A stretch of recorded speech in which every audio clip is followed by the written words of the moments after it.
এই রাস্তা একটা হাইওয়ে রাস্তা। এই রাস্তার অবৈধ স্থাপনাগুলোকে আমরা বারবার নোটিশ দেওয়া হয়েছে, পত্রিকায় বিজ্ঞপ্তি দেওয়া হয়েছে, মাইক যুগে প্রচার করা হয়েছে। দীর্ঘদিন যাবৎ বলার পরেও তারা এখনও আমরা বলছি, নিজেরা যদি নিজেদের সম্পদ নিজেরা দেখে নিজেদের জায়গা মতো চলে যান, আমরা সেখানে সহযোগিতা করব। আর না হলে কালকে আমরা এইটুকু আবার মাপব। সেই মাপার সময় ওনারা ওনাদের ডকুমেন্ট নিয়ে তারা নিজস্ব সার্ভেয়ার রাখবেন, যে আমরা যেটা মাপতেছি সেই মাপটা সঠিক কি না নিজেরা বুঝে নেবেন। কালকের পরে আর এটা বলতে পারবো না যে আমরা ছিলাম না, আমরা জানি না। বারবার গণবিজ্ঞপ্তি হয়েছে, মাইকিং হয়েছে, আবারও আমি তাদেরকে সময় দিলাম আগামীকালকে ওনারা যেন সব কিছু নিয়ে থাকেন, আমাদের সব কিছু থাকবে, উভয় পক্ষে মাপেন।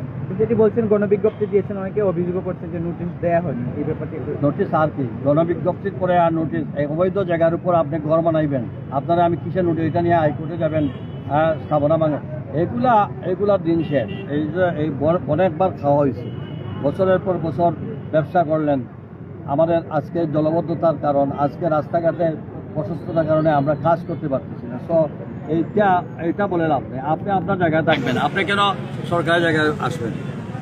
আমি আসলে তত্ত্বাবধায়ক প্রকৌশলী সিলেট সিটি কর্পোরেশনে। এই জায়গার মালিক হলো roots and highways division. Roots and highways division তাদের জায়গা একোয়ার করেছে, তারা সীমানা নির্ধারণ করেছে, আমাদের লোক সহযোগিতা করেছে। সেই ক্ষেত্রে রুটস অ্যান্ড হাইওয়েজ আমাদের কাছে সহযোগিতা চেয়েছে, আমরা শুধু তাদেরকে সহযোগিতা করছি।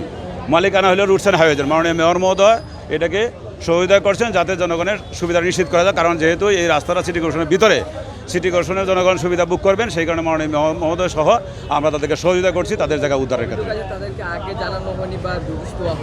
এই ক্ষেত্রে এক্সাক্ট ডেট প্রায় 6 মাস আগে রুটস অ্যান্ড হাইওয়েজের অফিস থেকে পত্রিকা বিজ্ঞপ্তি দিয়েছে, মাইকিং করা হয়েছে, রেড মার্কিং করা হয়েছে।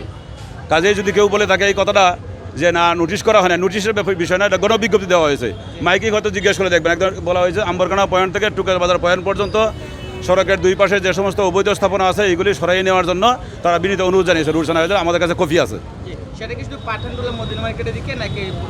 আম্বরখানা থেকে শুরু করে টুকের বাজার পর্যন্ত প্রথম, এর পরবর্তী সময়ে বার্তকলা থেকে শুরু করে চণ্ডীপুল পর্যন্ত ওইটার তারা।